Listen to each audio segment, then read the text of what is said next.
Hi, this is Bob Papa, voice of the New York Football Giants, and this is the Big Blue UK and Ireland podcast.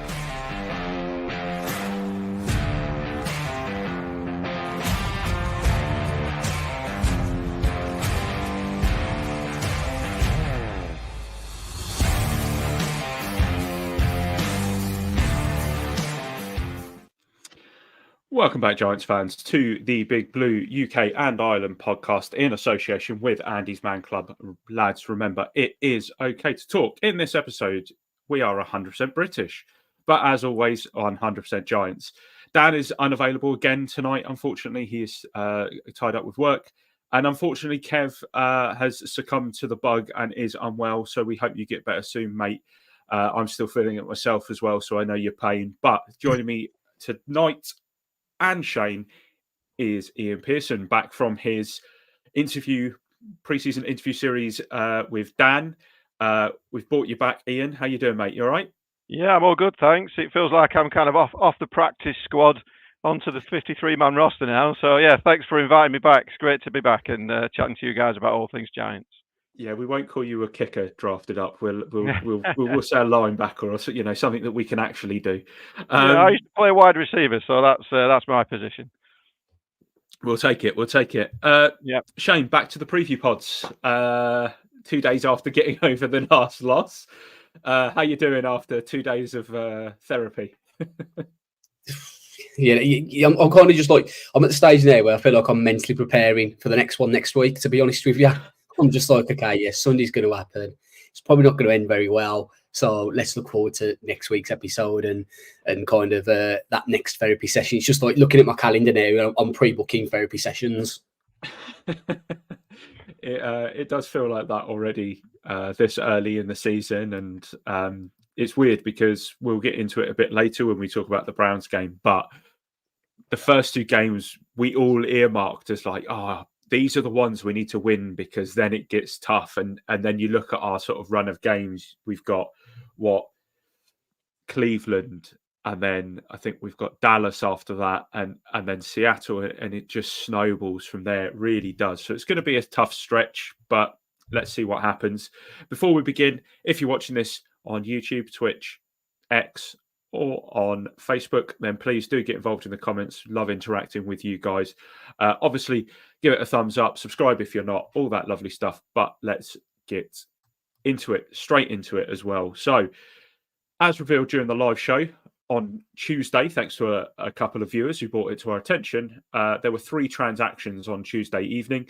Injured kicker Graham Gano has gone on to IR due to his hamstring injury and will now be unavailable for a minimum of 4 games. And as such, the Giants have signed Greg Joseph off the Lions practice squad. We went through some of his stats a bit ad hoc on the pod, but I've got some more solid ones here. The 30-year-old has played in 71 games in 7 years and has an 82.6% accuracy rate from field goals and 90.1 on extra points. He's 16 of 28 from over 50 yards, and his long is 61 yards, which was against, that's right, the Giants. It was against the Giants back in 2022 as we were beaten in the regular season by the Vikings, as it was then. Iain, you weren't sort of obviously weren't on the podcast on Tuesday, so we'll give you your sort of your moment to shine on this bit. Graham Gano injury, I'm not going to go into really too much because I think it's been spoken to death by every single person. But Greg Joseph's not a bad little pickup considering what else was out there. Yeah, I think it was slim pickings, really, wasn't it? So he was probably the best tried and tested kicker available that somebody else hadn't taken. And as you say, it's ironic that his longest field goal was against the Giants. It seems to be one of our Achilles heels. If somebody's going to make a 60-yard field goal, it's going to be against the Giants. You can guarantee that. So, yeah, I mean, it's a good insurance policy. We need it. Graham Gano, I think he's one of those kickers who, sadly, is probably getting towards the tail end of his career and he's becoming a bit more fragile. I mean, you can get into the nuances of should we have had another kicker on the roster? Was it his groin? Was it his hamstring, etc.? I know Brian Dable was quite unhappy when he was pressed on those questions, but it's nice to have a proven kicker in there. We don't have to go for 2-point conversions every time and fail every time miserably. So hopefully that'll pay dividends when we go in and play the Browns. Yeah, and then finally, the Giants claimed linebacker Patrick Johnson off waivers from the Philadelphia Eagles. The former 7th-round pick has appeared in 49 games, recording 35 tackles, 3 quarterback hits, 1 forced fumble, 1 fumble recovery. The majority of his snaps have come at left outside linebacker, although he has appeared on the right many times, so can split between the two. Shane, I don't know about you, but when we kind of announced that signing and I read linebacker, I just assumed that we were bringing up more depth behind Bobby and Mika, but apparently not. Apparently this is going to be depth behind Kayvon and Burns. What are your thoughts on that, on us signing another edge rusher? I think it doesn't really surprise me. Obviously, as he's been getting some snaps, but he's not really done much. He's not been that impact that we kind of expect from him. Plus the fact that he also tends to, let's be honest, pick up an injury at some point. That's been the biggest issue in regards to him. And then, I mean, has Boogie Basham been taking any snaps? Because we've not seen anything of him. You know, he literally is turning into the boogeyman. I don't know if he exists or not. So I can understand why we probably want to get at least some other alternative options. We're obviously going to talk about the defense later when we review or preview, shall I say, the Browns game. But Iain, what are your thoughts on the struggles that we've had at edge rusher so far this season? It's been pretty disappointing, really. I mean, to be honest, I kind of expected this from Kayvon Thibodeau. He does talk a good game, but he sometimes disappears.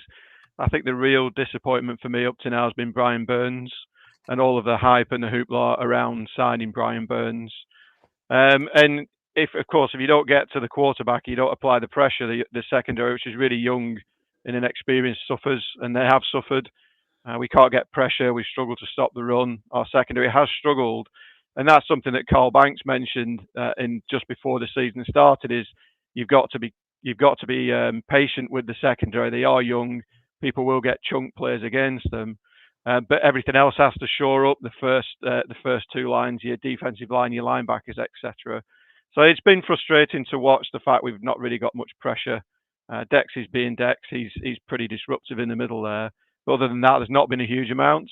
So I would say it's been disappointing up to now.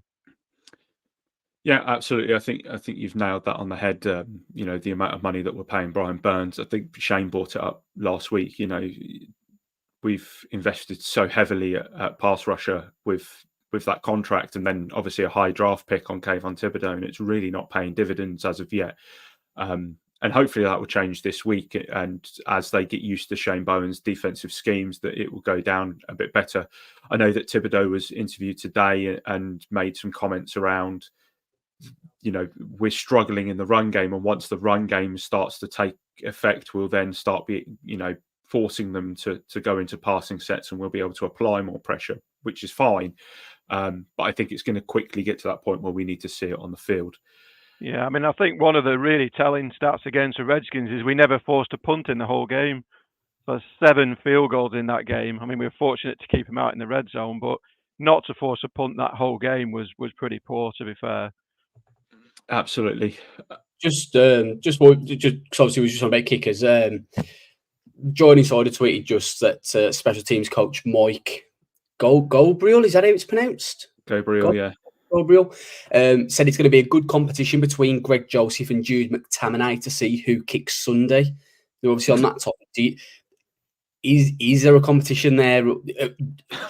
Is it Greg Joseph to win? Is he trying to keep everybody on their toes, or could the Giants maybe have both players on the roster and avoid a kicking issue again? He's probably trying to keep the guys on the toes. I mean, the other chap you mentioned is Irish, isn't he? So he's got Irish heritage, etc. Be great to see that guy start a game for the Giants, but it's probably that sort of old head coach rhetoric that you get every now and again, which actually we all know who's going to start the game, but he's just trying to mix it up and keep people on the toes. Yeah, absolutely. I think I get the comments. I get why they've made it. They're trying to make it look like there is a competition and the decision has been made. But at the end of the day, we've signed Greg Joseph off of someone's practice squad. He's on the active roster, and we're paying him to do so. So I think it probably will be. I can't remember which way round it was. So correct me if I'm wrong, but was Randy Bullock on the practice squad and Cade York was on the actual 53-man roster? So it's not like we didn't have previous last year, because obviously Randy Bullock was the person who was called up. Cade York was a healthy scratch for that game, and after a while they sort of rotated across the roster essentially. So yeah, I do think this is a slightly different dynamic than what we saw last year, with obviously Cade York being still quite young, Randy Bullock being the old wily veteran. We've got a reverse this year, and it would genuinely shock me if it was Jude over Greg Joseph this weekend. Yeah, I mean, they could have brought Randy Bullock back as well, that chose not to. I think he was one of the players that was available at the time, so that maybe tells you something as well. Yeah, I've got to admit, I wasn't a fan of what I think we can classify as the thicker kicker there with Randy. He was a big boy, wasn't he? Yeah,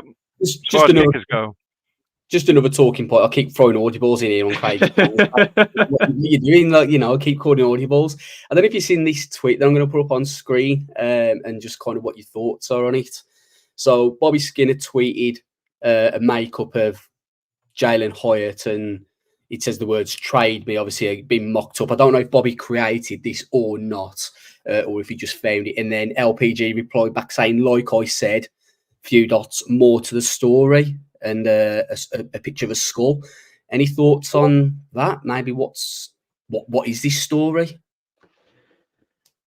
really difficult to say, isn't it? I mean, in pre-season and in training camp, Jalen Hyatt was really showing out. He was practicing really well. Everybody was talking about his potential going into his sort of sophomore year. So yeah, it's difficult. Obviously, something's happened behind the scenes. He's not got many targets this year. Whether he's got frustrated and blown his top, or whether there's something else there. But it's really difficult to tell what goes on behind the scenes sometimes, and what leads to these decisions ultimately. Yeah, I was just looking through the X feed there, trying to find that post, see if we could get a little bit more inside information on that. But yeah, that's LPG doesn't tweet something like that with it. He's got credibility. Yeah, absolutely, and there's always going to be multiple parts to any story, especially when it comes to the Giants. I think, we're well renowned for having multi-layered stories going around. But that's an interesting one. That's one to watch for sure. We'll keep an eye on that throughout the show, just in case something else comes up on that. But I'm not sure what I think of that right now. Not a fan. Yeah, like you say, a license plate guy doesn't just put things out there for the sake of it. He is really well connected, and he's quite careful with what he puts out there on X and social media. So chances are there is something behind it all. Indeed. Right. You're making me nervous. This is like when you dropped the college football thing on me, and I couldn't recover from it. My head was gone. Right. Eli Manning, who retired after the conclusion of the 2019 season, is now joined by 7 other Giants legends on this year's Hall of Fame ballot. Running back Tiki Barber, tight end Jeremy Shockey, guard Chris Snee, defensive end Justin Tuck, linebacker Jesse Armstead, and punters Jeff Feagles and Sean Landetta, all on the ballot for this year's Hall of Fame nominations. There is probably one outstanding player on there who is the newest man.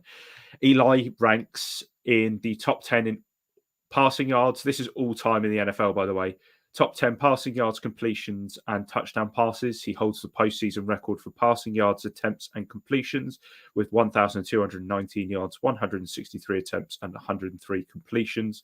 He is a 2-time Super Bowl winner and MVP, 4-time Pro Bowler, the 2016 Walter Payton NFL Man of the Year. He also holds pretty much every Giants franchise record for passing, both career and single season. He holds the franchise records for games with 236. He has 222 consecutive starts, which is the 4th most by a quarterback in NFL history. Iain, why are there still people who say that Eli is not a first ballot Hall of Famer? I know we're biased. I get that we're biased. But How is he not? I think there's a lot of people out there that just don't like Eli Manning, full stop. He's an easy guy to pick on with the photographs and when he was playing, and he sometimes looks like he's on a different planet, etc. Like I say, he's an easy guy to pick on. But those in the know, those who followed his career like we have, the guy's a slam dunk first ballot Hall of Famer. Those statistics speak for themselves. He came big in the biggest games. The guy was super clutch, and in that 2011 season, not only was it the best sort of postseason statistically for a quarterback, you could argue he carried that team throughout the whole season. I mean, the run game was non-existent, the defense wasn't great, and Eli Manning carried that team through the regular season and the postseason.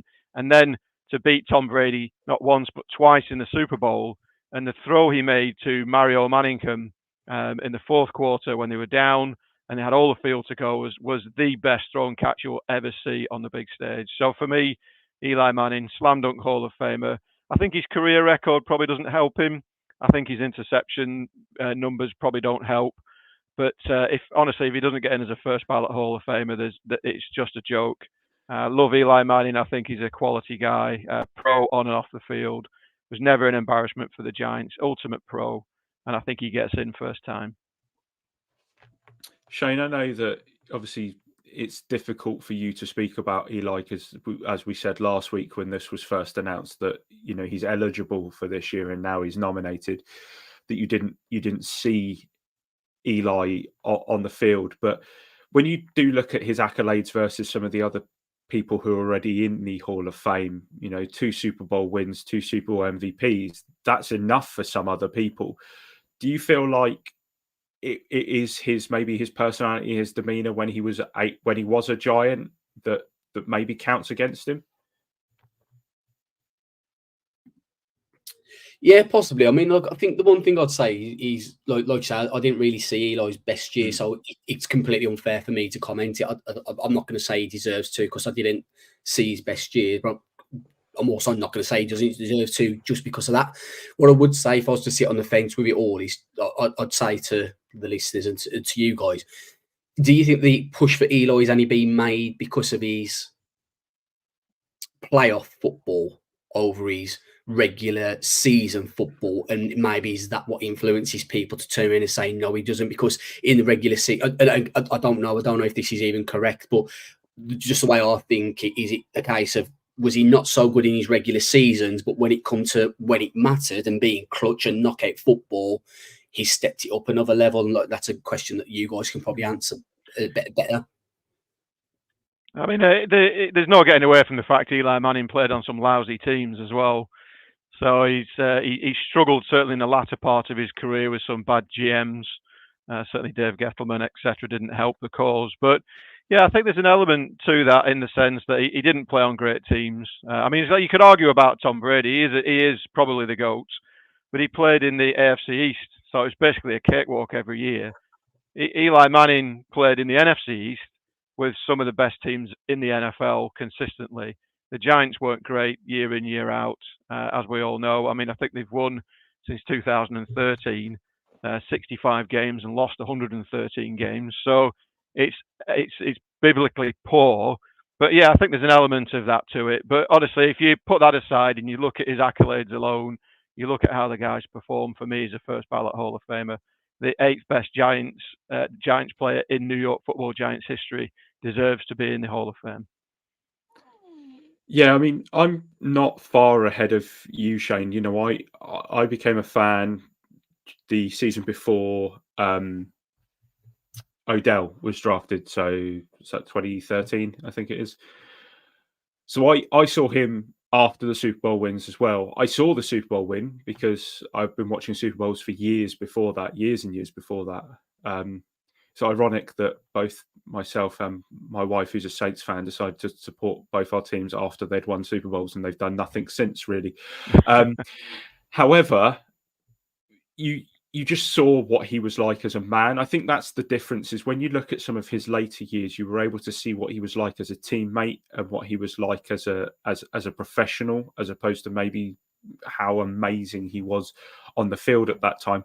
But he still had those moments. I mean, you only have to go back a few weeks before the season started. We did that exercise where we had the bingo card, and I said that his 5 touchdown performance against the Saints in a game that we ultimately lost is so understated because Drew Brees threw one more touchdown than him and we lost the game. If we end up winning that game, some people will say that that's one of Manning's best games and one of his most entertaining. So it wasn't like he didn't do it. It was just that it was so poor around him that it was difficult for him to do so. So yeah, I think if you look at the media market that is New York, and if you look at the name on the back of his shirt, which is Manning, Archie Manning, Peyton Manning, Eli Manning. I mean, Cooper Manning could have probably got in the NFL if he hadn't got injured. He was under so much scrutiny from the minute he came into the NFL and refused to play for the Chargers, all the way through. You're in the biggest media market in the NFL. You're a Manning.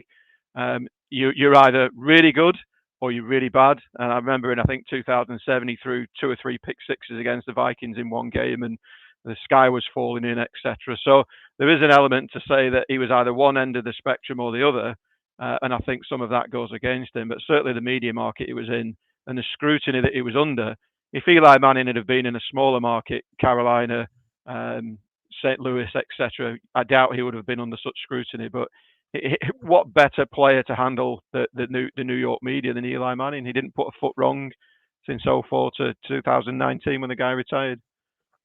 Yeah, absolutely. And he was the only person in the top 10 of that Giants 100 not in the Hall of Fame as of yet. So we'll tick that off by this time next year. Let's put it that way.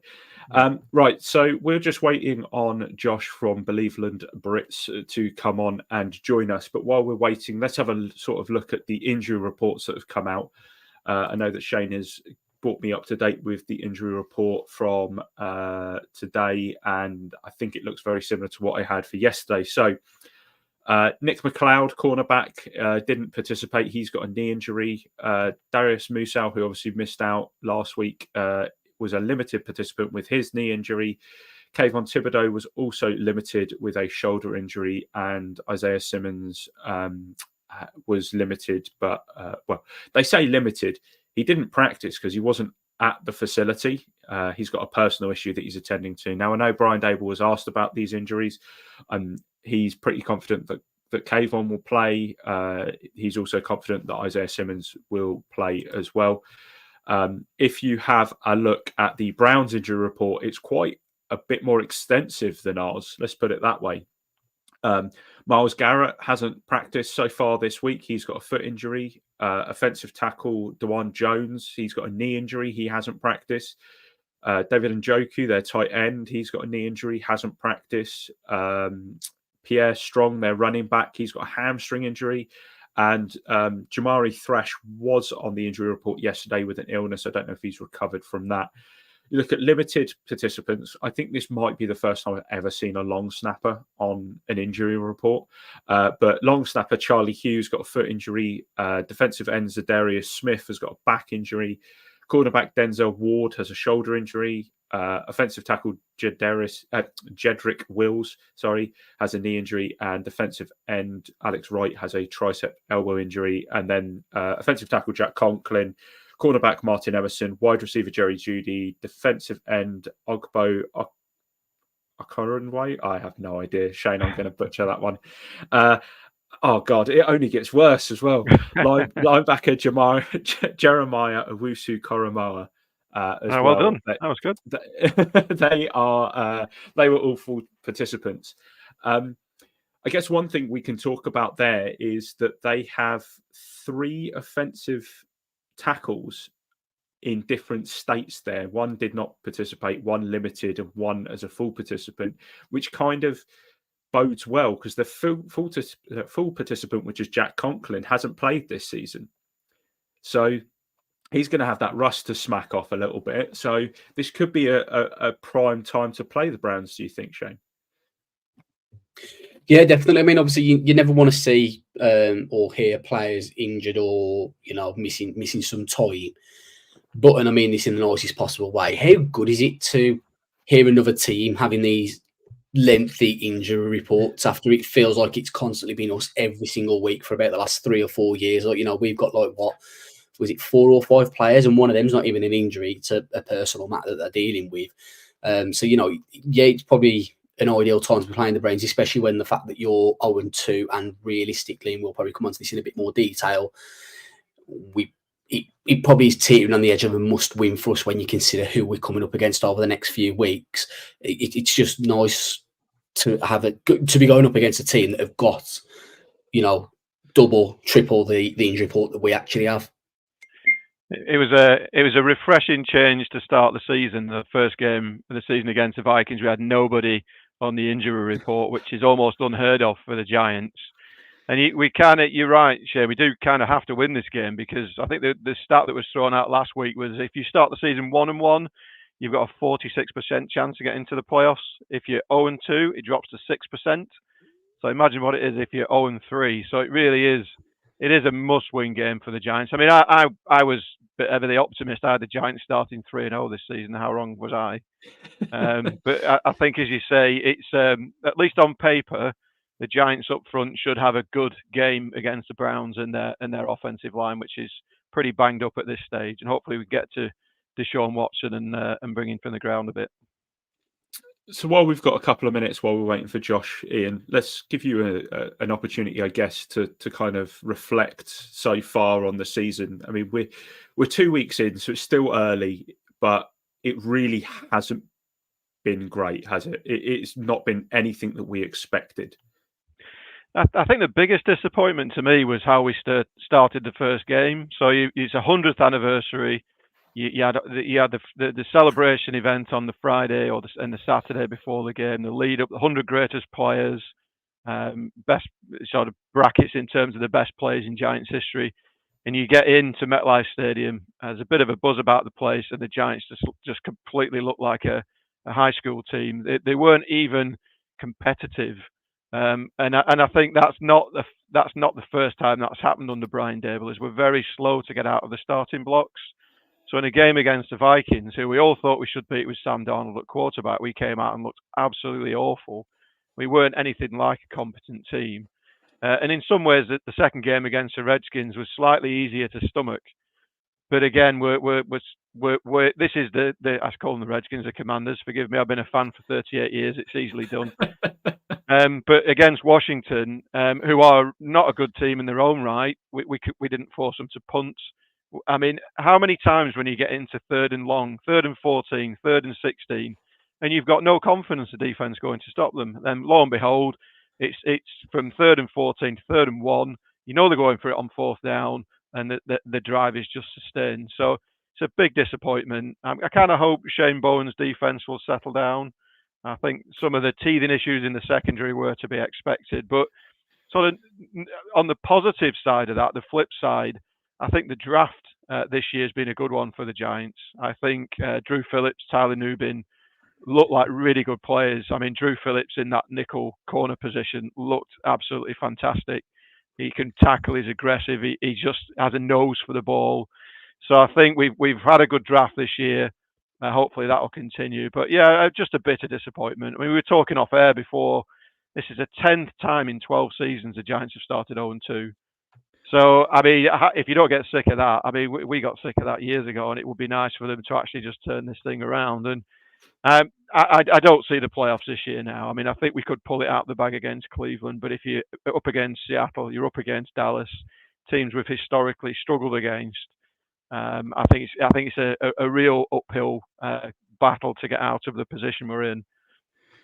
I think it's kind of ironic that Josh appears in the green room the second that you say, I think we can do it against Cleveland.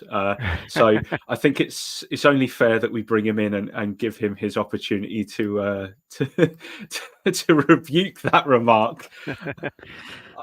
Hi, Josh, how you doing? I'm good, thanks, Craig. Yourself? Yeah, all good. We're crazily having a laugh considering everything that's gone on so far this young season. So yeah, I guess we'll get straight into it, Josh.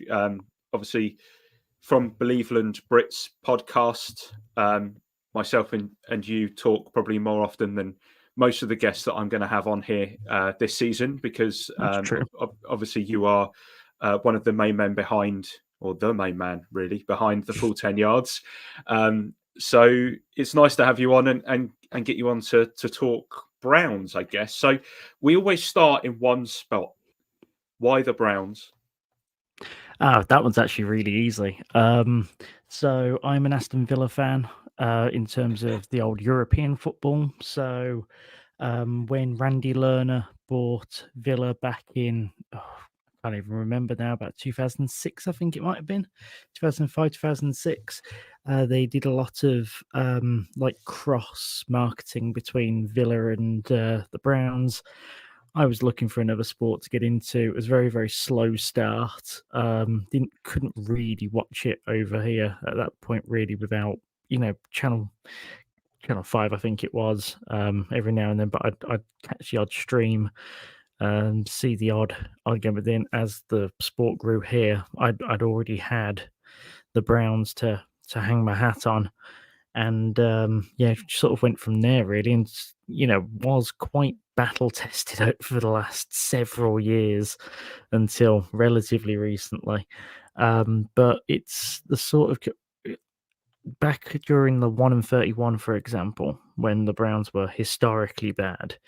I did consider actually heading to the other side and being a Giants fan, because they were the only other team that I'd had some kind of affinity is the wrong word, but it was definitely a team that I'd had a little bit of a soft spot for. You guys turning over the Patriots certainly helped, that kind of thing. My girlfriend, now fiance, was like, could you not pick a team that's a little easier to root for? And I'm like, well, the only other one I could really see myself going for is the Giants. But she's now a Buccaneers fan. I kept with the Browns mainly because the city's got a great sports history as well. I mean, I've currently got the Cleveland Guardians, the baseball team, down at the bottom of my screen. They're currently in the top of the 10th at the moment, clinching a postseason spot. So, there's a lot of sporting acumen there as well, and a lot to get behind. So I think the one thing that we have to address is the elephant in the room, that as soon as you said Villa, with our West Brom supporting co-host up there, and the people in the comments already saying that he needs to calm down, and that one of our West Brom fans saying that he prefers not to speak. That's not put you in good stead Brom there, and Josh. The Giants. That's quite the that's quite the mixture. I mean, they're both playing blue and white, and they're both, well, Albion ain't doing too bad at the minute, but for the last few seasons they've both been pretty shit. Right, fair. Let's start with the one that we're always going to talk about whenever we talk about the Browns. Deshaun Watson is going to dominate questions, of course. Huge contract. I think a lot of fans are resentful of both the contract and then his off-field conduct as well. How has he actually started the season? Because that's been contentious as well. Rusty would be the word. So just to caveat that, the position that we take in terms of the pod in general is we all hate the contract. We all hate that he's actually there. I'm personally a Baker. I think that he definitely could have stuck around and made it work. Baker Mayfield could have. I don't know why we went down the route of Watson. I don't know why we went down the route of guarantees. And he's never produced since he's come here. He was brought on, and no matter what, I can say that I don't like him, this, that, and the other. I still support the Browns, so you still have to do some mental gymnastics. So you have to go, seems like a crap human being, but we've brought him in to do a job. At least do the job. He's not done the job. Each of the years, I can probably hang my hat on 3 performances in what is now his 3rd year. He's too slow at making decisions. He's too slow in reading the pocket, of which hasn't helped at the start of this year. Something which you guys will benefit from is the fact that our tackles are still injured.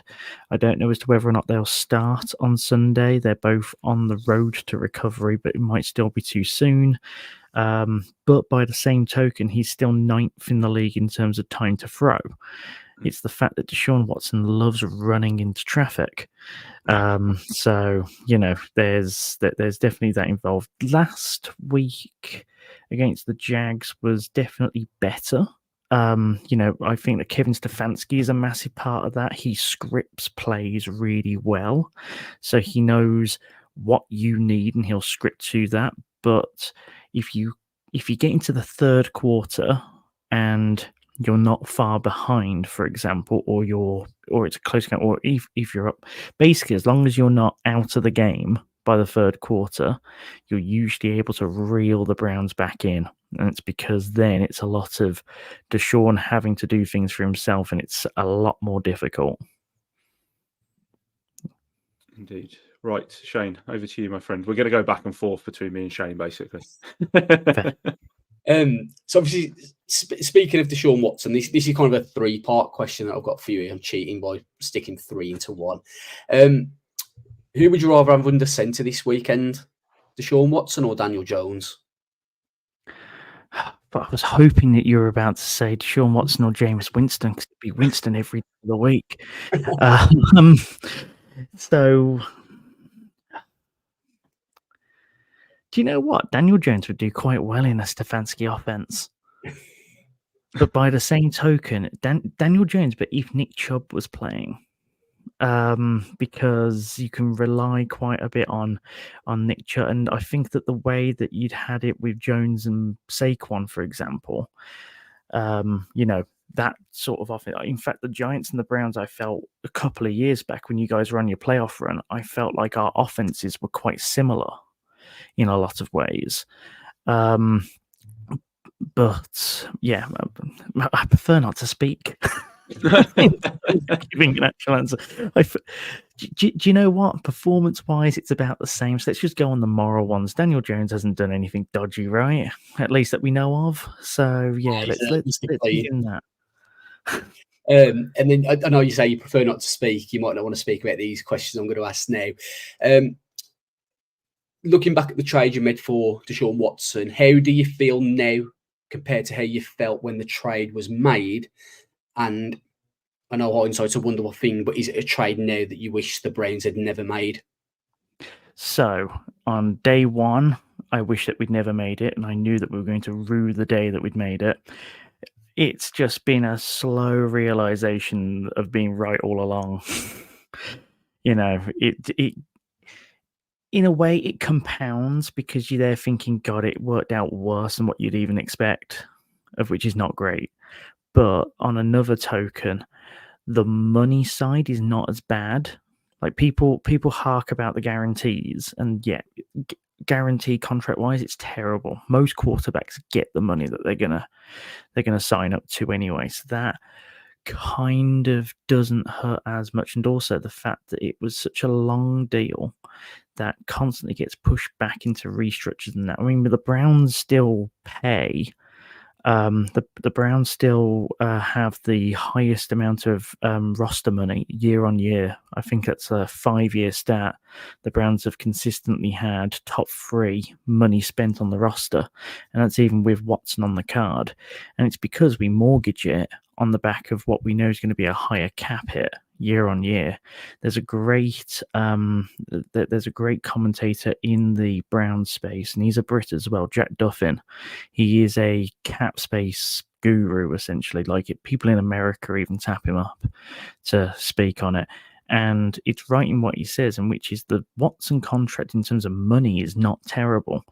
And it's managed so well that roster building isn't a problem. It's just the fact of actually paying him $265 million or whatever the hell it is dollars for 2 performances a year. His best performance came in the second half against the Ravens last year, and he had a bust shoulder. He's actually better with a bust shoulder.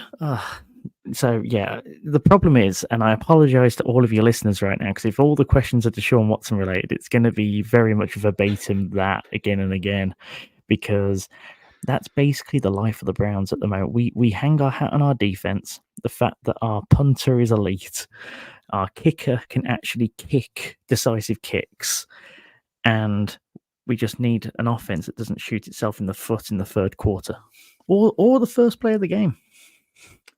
Right. Because Watson does like to throw those. That's the end of the Deshaun Watson questions. Are we sure? We are sure. You touched on it in one of your answers earlier about DeJuan Jones, Jedrick Willis, Jack Conklin, obviously all in various parts of the injury report. Conklin looks like he's going to make his season debut this weekend. But how much of a blow would it be to not have DeJuan Jones out there? Bigger than people realise. So DeJuan Jones, for the uninitiated, was sneakily one of the better O-linemen in the NFL last year. And for a rookie, he was putting up insane stats. If you look at how DeJuan Jones kept TJ Watt at bay single-handedly in the games, in the reps that he put up against him, that will show you as to just what he can do. And that was in relief for Conklin. So to not have any of our starting tackles and also DeJuan Jones would be a massive, massive blow. And and even this season. So there's been a lot said about week one against the Cowboys where the O-line seemingly gave up a lot. DeJuan Jones against Parsons. Parsons didn't have anything on DeJuan Jones. The only problem that DeJuan Jones has had this season at the moment is penalties, and that's usually early season rust for a lot of players, as you guys know. So, yeah, it would hurt. We've seen trying to think of the right word, encouraging news coming out of the camp about him being able to be a day-to-day decision, but not seen anything concrete yet. So, slightly troubled. Let's call it slightly troubled.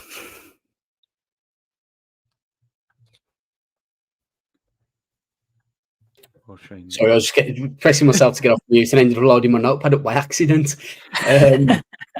Sorry for that. So the next question, is more towards the running game. So I don't know if you've noticed, but the Giants have really struggled in terms of teams running the ball on them up through the first 2 weeks. Yeah. The last 2 weeks, both running backs we faced have averaged over 6 yards per carry. Now, obviously, Nick Chubb has started the season on PUP. I believe, is he still on PUP or has he been moved to IR at this point?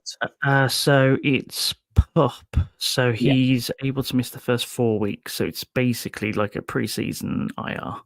Yeah. So obviously he's still on PUP then, as you say, but that means Jerome Ford's currently your lead back. He's averaged... it's kind of a duel with Deonta Foreman as well. Deonta Foreman ended up with 14 carries on Sunday. Okay. So I think he's taking the 2 to 3 yard ones, so like the inside runs, whereas Jerome Ford's taking the outside ones by the looks of it. Okay, and so with Foreman in mind as well, how do you feel that they've both stepped up to the plate in Chubb's absence? Because as a neutral, I love Nick Chubb. I think Nick Chubb's a great running back, to be honest. He's also a great human, honestly. Nick Chubb, I can't think of... Myles Garrett and Nick Chubb are the reasons why I think I'm still a Browns fan, if I'm perfectly honest. He's fantastic. They're both great humans. They both give back to the community. Nick Chubb is someone who's very engaged with the fans and all the rest of it. But to answer your question, Jerome Ford has done better than expected. He's not someone who can take... The Browns are a running team. Let's get that straight. Kevin Stefanski is a smash him on the ground offense kind of guy. 2 tight ends, 16 O-linemen. He will do whatever the hell needed to actually run the ball consistently. Yes, he would put 16 O-linemen if you were allowed to have 17 players on the team. He's someone that would run first. Jerome Ford consistently gets about 75 yards a game. Of which, just from running back numbers themselves is, around average per game, and that's kind of what you want to see out of pretty much anyone. And to do it as the number 2 is fantastic. I did find Deonta Foreman encouraging on Sunday. I think he got 41 yards off 14, about 3 a clip, of which if you give me 3 a clip on each down, that moves the chains. So, there's it's not where it should be. We're trying to move away from being run first and trying to implement this spread offense, as much as it pains me.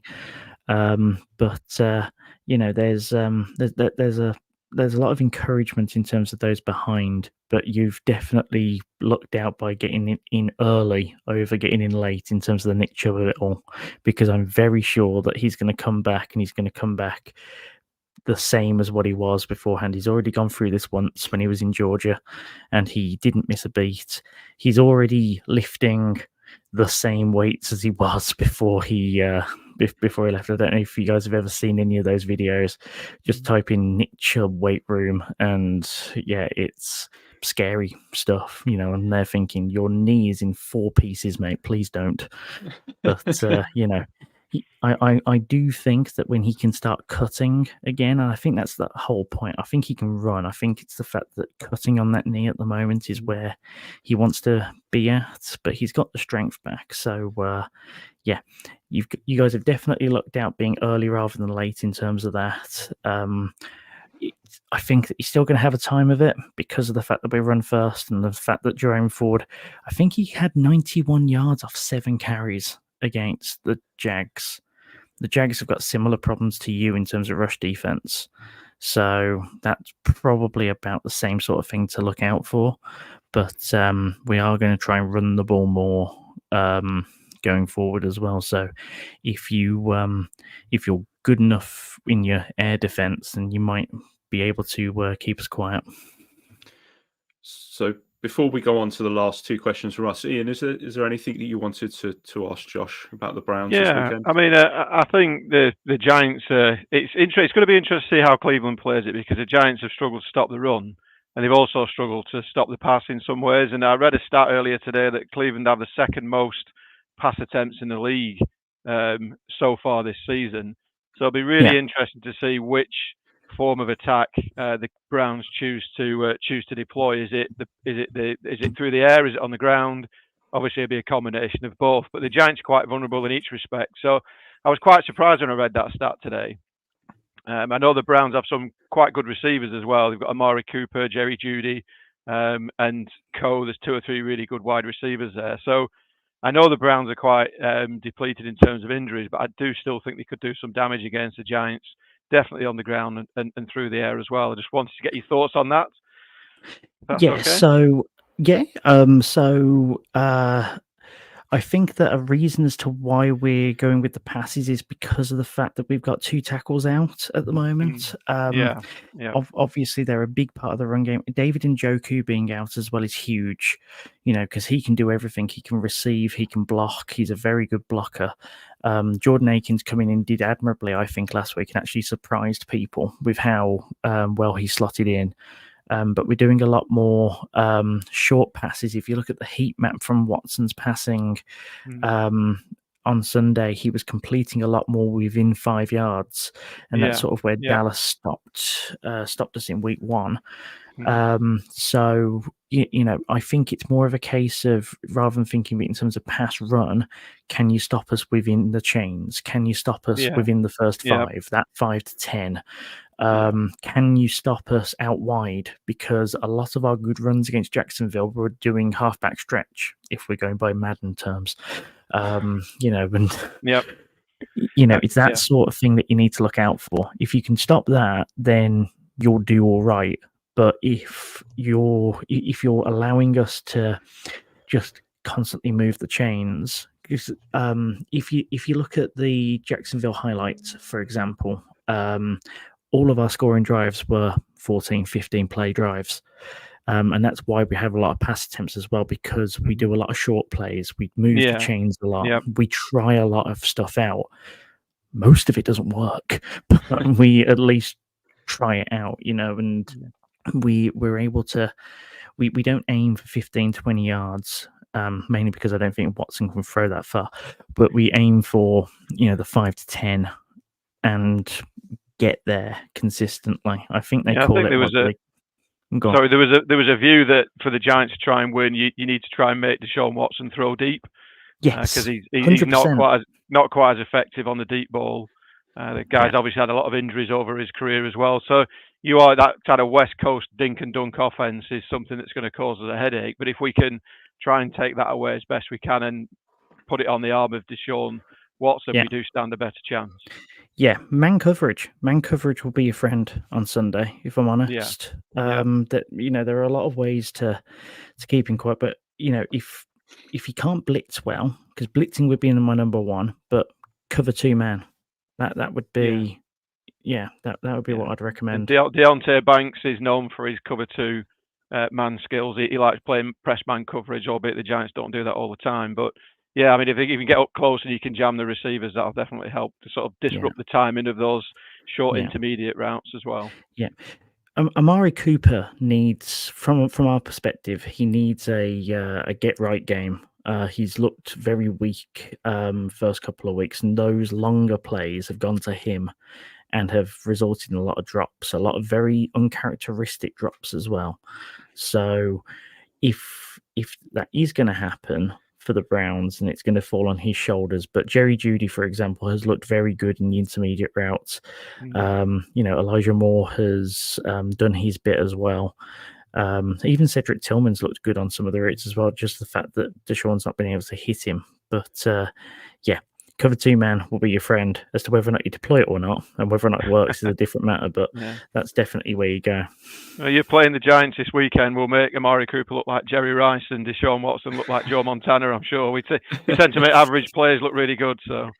But then the problem is that that's all I'll hear about for the next week, and the fact that we were too hard on them, and that week 1 and 2 were liars and all the rest of it. Whereas we know the truth. We have more than enough game film to know the truth. I just like to get through it unscathed, as I'm sure that you guys would just like to get through it and see a 1 in your column. Yes, exactly. So obviously that's quite a lot that we've spoken about the Browns offense, but arguably the reason that the market has you favoured 6.5 is going to be the Giants offense versus your defense. So do you feel like that's the matchup where you will have the upper hand? Yeah.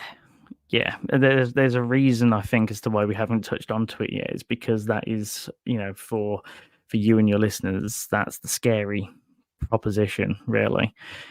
We get into your backfield quickly, but also our secondary has played very, very well so far. Week 1 didn't tell the whole story. Dak, I think, had a great game in terms of making the throws that he needed to make.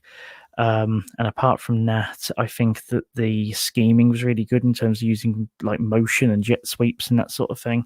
Using misdirection works against this defense. Trying to play actual football doesn't. We sell out a lot. We look to disrupt, and we are very aggressive when it comes to the ball being in the air. Jacksonville game, how we didn't end up with 5 interceptions, I don't know. Denzel Ward only played 12 snaps, and I'm pretty sure he dropped 3 interceptions. That's what we're talking about there. So, yeah, it's I don't know what your guys' O-line is like currently based off of the last 2 games. I have to admit, I was half watching in week 1, as you know, Craig, because I was sitting next to you. And then I have to admit, I haven't looked at the week 2 yet. So if you go by the stats, we've got the 5th best offensive line in the league so far this year, and it's actually one of our strengths, which it sounds so like in that case, selling out on the blitz ain't going to work. Okay, so that's interesting, because that will put a bit more reliance then on the secondary, of which usually doesn't work out as well. We're a team that likes to send 5, send 6. Although stupidly enough, our best play on Sunday, we rushed 4, and it's just the fact that it started in the half-yard line that we were able to get Trevor Lawrence to give up a safety. But yeah, it's I mean, you guys already know the weapons, right? Myles Garrett, Darius Smith, Dalian Tomlinson, all of those. We know him well. Yeah, yes, exactly. So, it's obvious that we've got the power in that D line. It's going to be fun to see a good D line go up against good O line. I think that's going to be one of the unsung matchups of the day, really. But it's whether or not is Jones able to work it with what will be our man coverage. We play a lot of man as well, so that's going to be a good matchup. I think it would be great to see Myles Garrett and Andrew Thomas go at it for a game. I mean, that'll be a real clash. Two elite players, that'd be great. I mean, I think it's funny. There's damn lies and statistics, isn't there? I think PFF had the Giants ranked as the 26th best offensive line in the league. I think it depends which stat line that you read, but they are definitely improved and they're definitely moving on up the rankings for sure. But Myles Garrett versus Andrew Thomas would be a really good matchup to watch. Yeah. In terms of which stat to use, by the way, which one benefits you most? Because you'll find one. Yes, exactly. Yeah, that's right. Yeah, for sure. Yeah. You look hard enough. Yeah. PFF had Deshaun Watson down as like the 15th or 16th best quarterback so far this year, to which I looked at it again and went, okay, PFF isn't my friend this week because that's obviously not true. Let's go and find a true stat. Yeah, turns out that was passing efficiency. Now, regular listeners to our show know that one of my favourite times of the year is the NFL draft, and it's something that I'll get quite excited for. But looking back at the NFL draft over the last few years, you've not had a first round pick since 2021, and then this year was the first time since 2021 that you've even had a second round pick.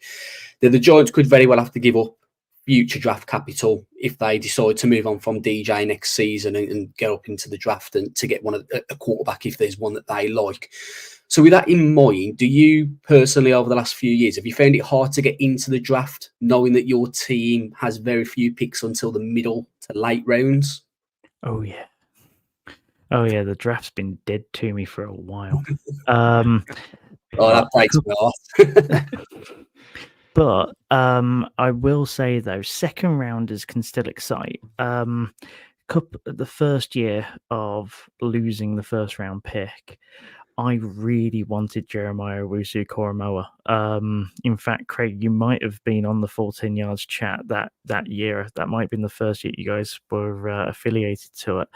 And for all of the mock drafts, for all of the live stuff we were doing and everything else. I was even on the live trip when the pick was made and seeing that we'd picked Jeremiah, we'd gone up to pick him. I'm like, let's go. In fact, that was probably my favorite draft pick ever. Like actually seeing that come through live because it was so unexpected that we were going to get him. And he's the one that's been like that sneaky good value ever since. I've, a linebacker for the Browns that actually gets that kind of fanfare. He's massive for the Browns fan base, and that came from a second rounder, of which just awesome, really, in terms of that. So not all is lost. You kind of have to find your gems and hold on to them a little bit. If you have to give up first and seconds, though, then you might just want to give the draft a bit of a timeout, just a little bit. I mean, I tend to stay up and watch the NFL draft, so I usually watch the first round, but I can't imagine watching the first round, my team not having a pick and then having to stay up for subsequent rounds as well. It's can't be the most fun experience.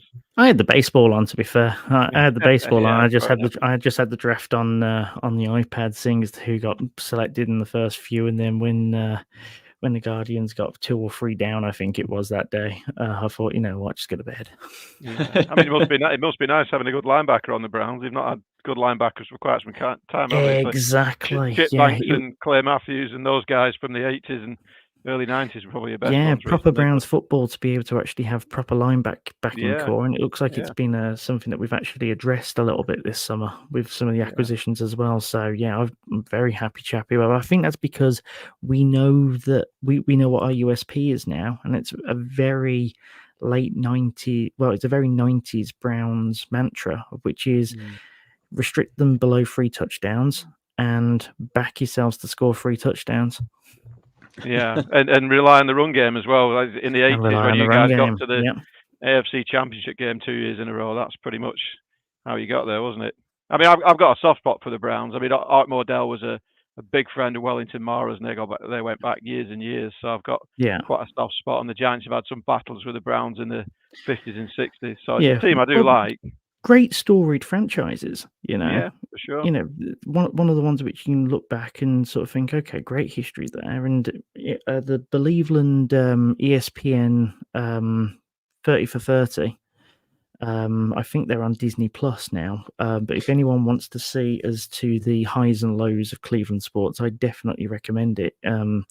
Even for the Browns, it's a bit of Schadenfreude, in a sense, just because of the rise and fall of the Browns organization. But then it was recorded just before LeBron brought the title.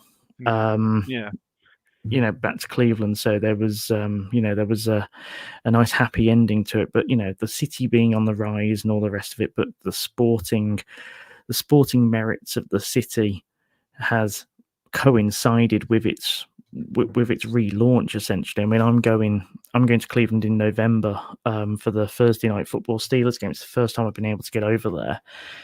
Realistically, convincing the fiance to actually go over there has been difficult for the last several years.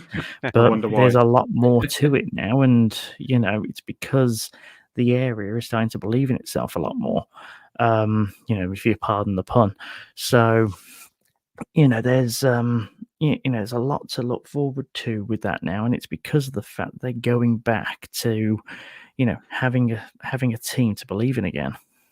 Mm-hmm. Yeah, a bit like my wife with the Giants. She keeps saying to me, "Why on earth do you support the Giants? Choose a different team, get rid of your stuff, and get on a different bandwagon." Because it's been a long 10 to 15 years. It's so easy to suggest, let's go to New York for a weekend. I mean, the first NFL game in the US we went to was week 18 last year when you guys beat the Eagles. We were in MetLife in the snow.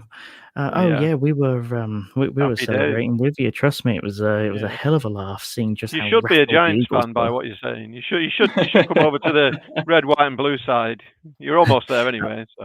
Yeah, I've just seen someone in the comments actually just say should have chosen the Giants. And in another life, maybe in another life, it was. There we go.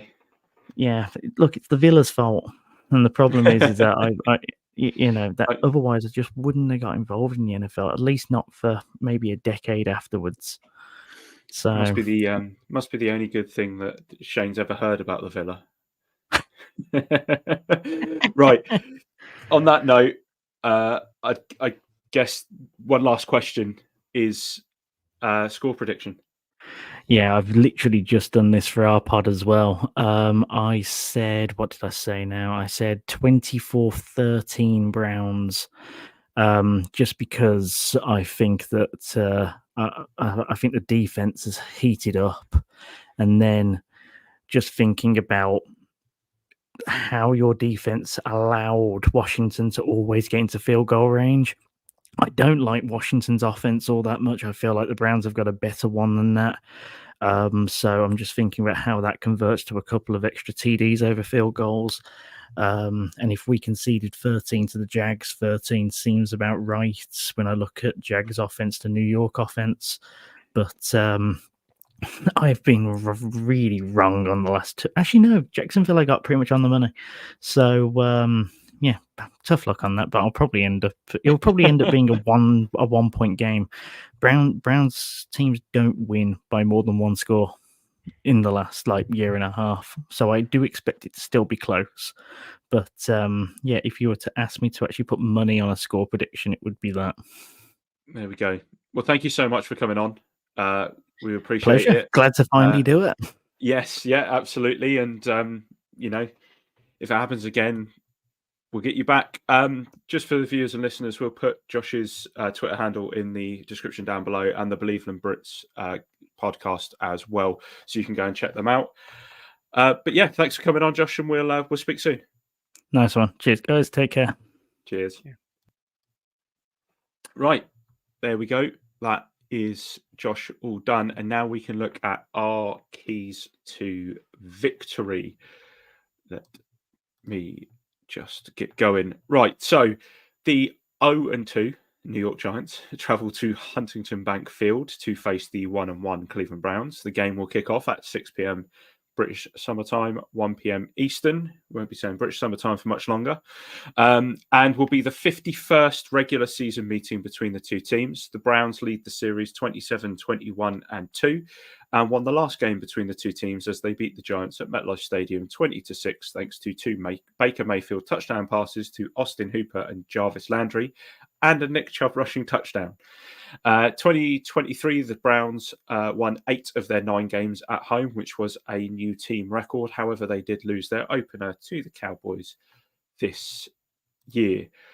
Offense, I guess we'll get started with what me and Kev normally go on. The biggest strength for the Browns is their defense, as we've just spoken about with Josh, and that is in part back thanks to their biggest superstar, Myles Garrett. He has 32 sacks since the beginning of 2022, which leads the NFL, and already has a strip sack in each of the 2 games that the Browns have played this year.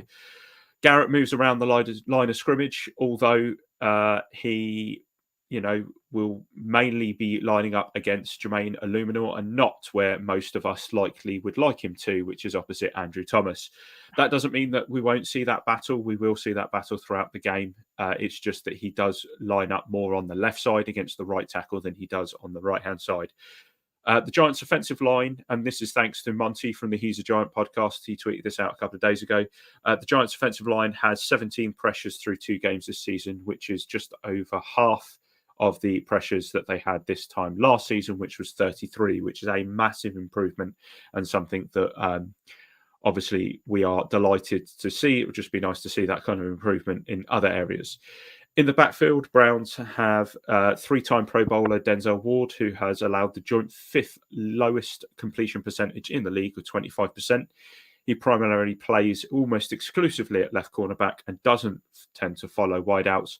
So with Neighbours splitting his snaps almost 50-50 between right and left so far this season, we may have to throw away from Ward to really see some dividends around that. Martin Emerson Jr. is on the other side, who was improved against Jacksonville, but he had a horrible time against the Cowboys, and hopefully we will see that. And then lastly, our key component could be Devin Singletary in this week's game. The offense is slowly learning his game and opening up the running lanes that allow him to be dangerous. He has 132 yards so far at a rate of 5.1 per carry and 3.5 yards after contact. His 12 missed tackles in the run game are second in the league, one behind the leaders Ramondre Stevenson and Jordan Mason. And he also leads the league with 14 missed tackles across both receiving and rushing. He has an 80.4 pass blocking grade on the season, which puts him as the 7th highest running back. However, his 22 blocking snaps are much higher than any other running back above him who have failed to hit double digits. So that is what I have as my keys to victory on the offense. Iain, do you agree with most of those? Yeah, I mean, I clearly not looked into the stats as much as you guys have, but yeah, I mean, I think we talked about it before in the sense of trying to make Deshaun Watson throw deep rather than the intermediate dink and dunk routes, etc. And I think that in some ways the Browns do stack up well against the Giants, and I think that's something to be concerned about. Right, so that means it is over to Shane, who is taking on the Shane and Dan train on the defense this time. Yeah, so looking towards what we need to kind of do on the defense and sort of some weaknesses that we need to try and tie up. Obviously, as we've mentioned already, Cleveland's tackles are highly unlikely to go on Sunday, and we're going to need to take advantage of that weakened offensive line. Basically, Burns and Tibbs then need to step up. We, or at least I, keep harping on about the investment that we've made in this pass rush, and we need to start seeing something. Now, Sunday was an improvement compared to what it was in week 1, but it needs to go that step further now this week. It needs to improve again. I'm not expecting 4 or 5 sacks or anything ridiculous like that, but I am fancying Thibodeau and Burns to get a sack each, and I fancy one of them to force a turnover. Whether that's getting the ball out of a running back or they could sack the quarterback and they get to fumble. But, that's the kind of thing that we need to see. Now, obviously, we mentioned as well earlier on, the run D is a bit of an issue. And we need to plug the holes on the line to stop that run. Dave just said himself, we need to tighten up the run fits, and we can't keep giving 6 or 7 yards per carry to every running back who's attempting to rush, because not only does it keep the D on the field, but it's going to gas them a hell of a lot quicker as well. In terms of improving that, Bobby O and Micah McFadden are going to be key there. They need to focus on what their assignment is and not worry about anyone else around them. Bobby O admitted himself he was guilty of that this past Sunday. I'm sure he's going to have learned from it and he's going to be focused on himself. We just need other players to do their job now. And for Bobby O, whilst he's a leader and a captain, not to have to be concerned about other people. In terms of the secondary, we're going to need to contain Cooper and Judy, as well as slot wide receiver Elijah Moore. Flott on the outside has looked ropey at best last week, but we all knew that CB2 was going to be a bit of an issue. We mentioned at the start of the season that this was going to be a tough opening few weeks for Tay Banks. He's had Jefferson in week 1, McLaurin week 2, and I'd imagine this week it's going to be more than likely Jerry Jeudy, who started to look a bit more like the player that came into the draft a few years ago last week, where he had 5 catches on 6 targets for 73 yards. However, he did have no touchdowns. I'd love to see some turnovers this week, to be honest. Last year, we were ranked first in the NFL in terms of turnovers, but we've only had 1 through the first 2 weeks. And I'd love to see us add to that this week. And I'm going to be keeping on Newbie to get our second of the season, as well as his first NFL interception. Excuse me. In regards to Deshaun Watson, we need to... I don't think Deshaun Watson copes well with pressure. You can panic and you can force him to make mistakes. And that's what I think that we need to do. We're going to need to pressure him. I think everyone would openly admit this is not the Deshaun Watson that was in Houston. The Deshaun Watson in Houston was, for me, comfortably a top 5 quarterback in the league. The Deshaun Watson in Cleveland is a middle of the league quarterback at best. And then probably the most important part for the job for this defense this week, get the offense off the field. We need to force punts. We need to give our offense more time of possession. We can't have a repeat of what we had on Sunday against Washington. The defense we saw against Washington was just not good enough. Now, do we want to see more of the same in terms of red zone D? Absolutely, because they didn't give up a touchdown. I'm absolutely fine with that. But we don't want to get them to the red zone, because the problem there is that Cleveland currently rank first in the entire NFL in red zone efficiency. 100% of their trips inside the 20 yards have ended in a touchdown. So it's going to be someone's going to have to give on Sunday. Either they're going to drop their success rate or our red zone D is going to drop off, and I don't want to see the red zone defense drop off. And with that efficiency from the Cleveland Browns offense, we can't allow them to drive into the red zone as easy as what we allowed Washington at times this past Sunday. Absolutely. I think that's pretty much nailed it across the board. If we look at special teams, it would be really nice to have a kicker this week. I'm quite looking forward to that. I don't know about anybody else. That would be something I would enjoy.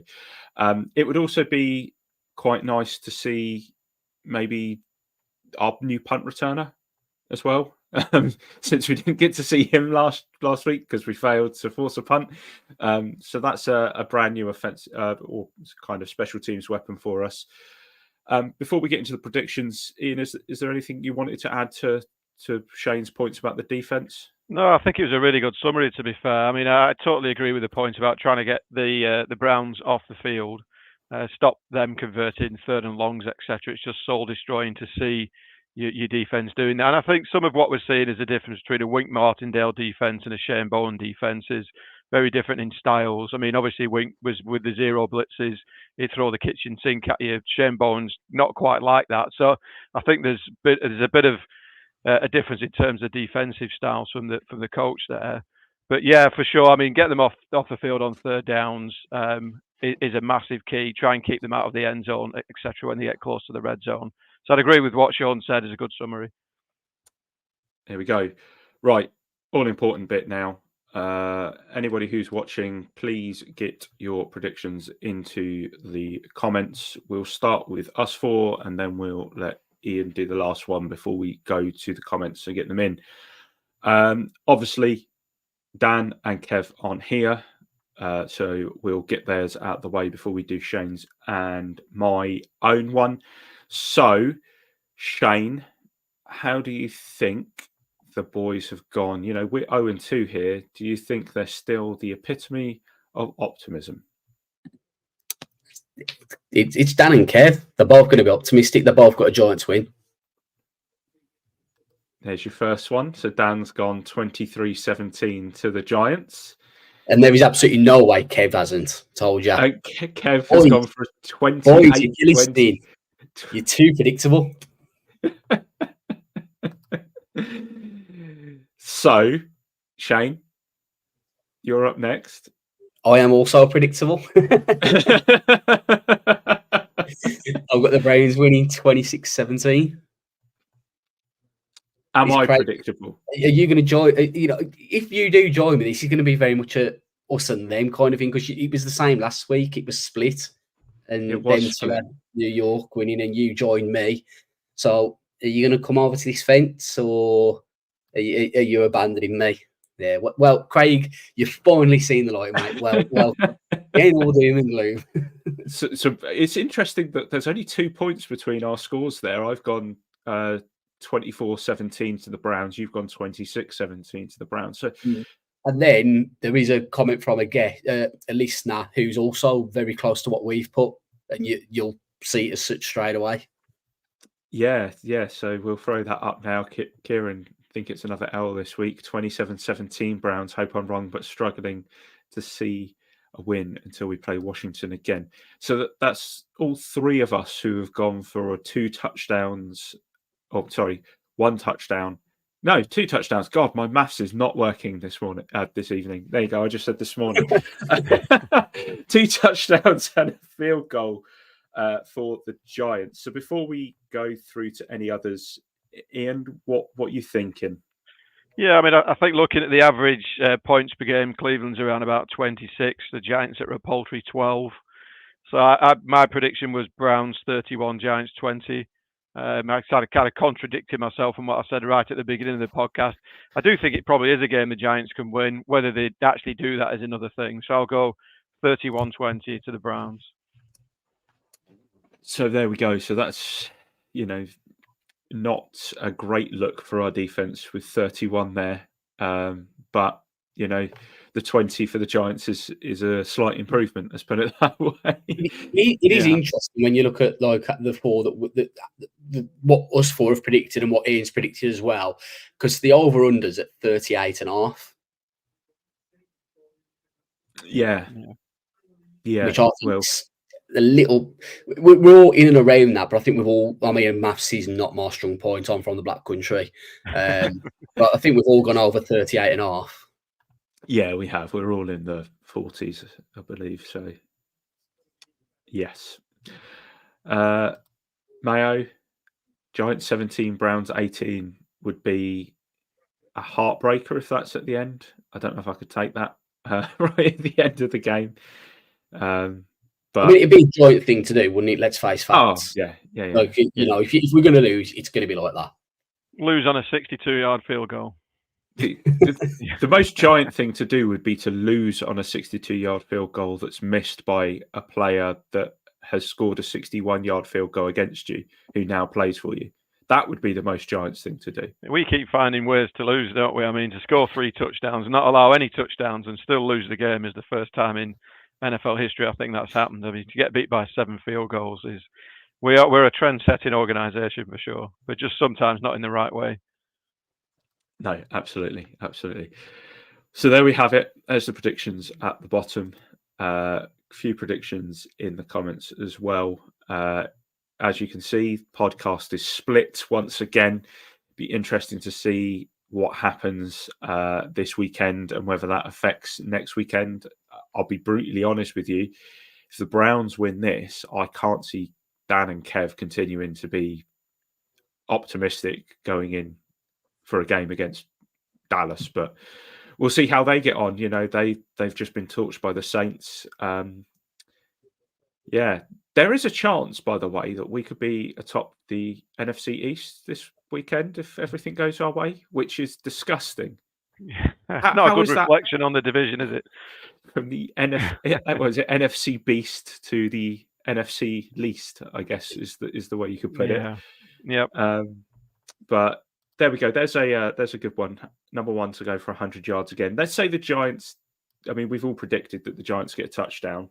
Shane, who gets the first touchdown from the G-men this weekend? I seem to have a soft spot for him quite a lot, so I'm going to carry on riding it. I'm going to go Wandale. Iain? God knows. Andrew Thomas. Could be anybody. I'll chuck his Theo Johnson. I'll go for a tight end that is least expected. A tight end, tight end doing something in the passing game this week would be nice, wouldn't it? I mean, I don't think the tight ends have really featured at all, to be honest. So they've got to show up sometime. Yeah. I'm gonna. Do you know what? I'm just gonna absolutely play this safe and say Devin Singletary. I just think he's been so good so far. I mean, there was everything that we were saying in the off season about Singletary versus Barkley, and Singletary has arguably been better across a complete game than Barkley. I know Barkley scored the touchdowns week one, but he did not have a good game in week two. So I think from a Giants perspective, what you would expect from Barkley on the Giants versus what we've got from Singletary on the Giants, I'm actually pretty happy with what's gone on. Singletary's stats are certainly better at this point in the season. I think he goes to back up Joe Shane's sort of methodology about running backs and not overpaying for running backs, that Singletary's doing well. Yeah, Mayo's going for Slayton if he can hold on to it, which would be nice after last week's 2-point conversion. Unfortunately, that is all the time we've got this evening. However, we will be back Monday night, a little bit earlier in the week than our normal Tuesday spot, to review the Cleveland game. And based off the predictions from myself and Shane, it could be another rough one. Anything to add, Shane, before we go? No, just, thanks to Josh for coming on. It was great chatting to. I'm always interested in, chatting to the view from the opposition, so to speak, the other side of the field. So that, thanks to him for coming on. Massive thank you for Iain jumping on tonight as well. It's been absolutely fantastic. Any thoughts and opinions on things, and looking forward to Dan being back, and I hope Kev feels well sooner rather than later. And Iain, have you enjoyed your time on the podcast? I have, yeah. It's a lot longer.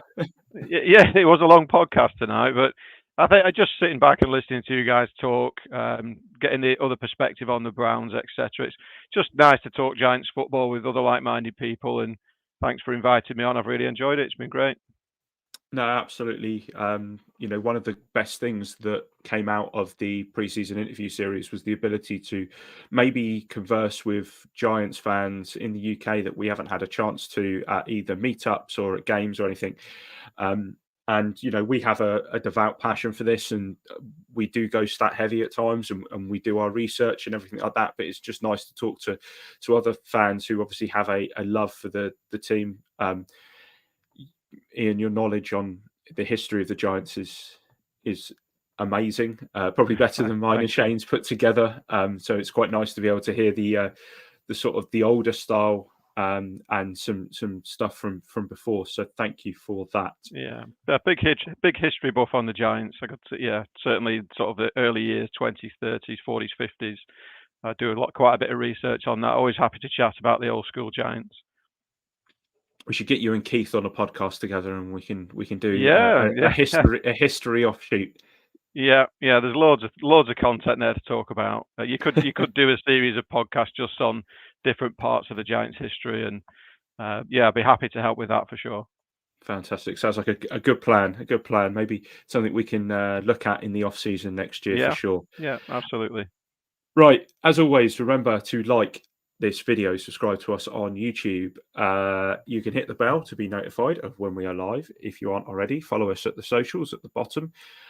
We will put Iain's socials down at the bottom as well, so you can give him a follow, as well as Josh's and the Believeland Brits. My thanks, as ever, though, go to Shane and to Iain for joining me, to Josh from Believeland Brits, and to all of you watching or listening. We are signing off until next time. Let's go Giants.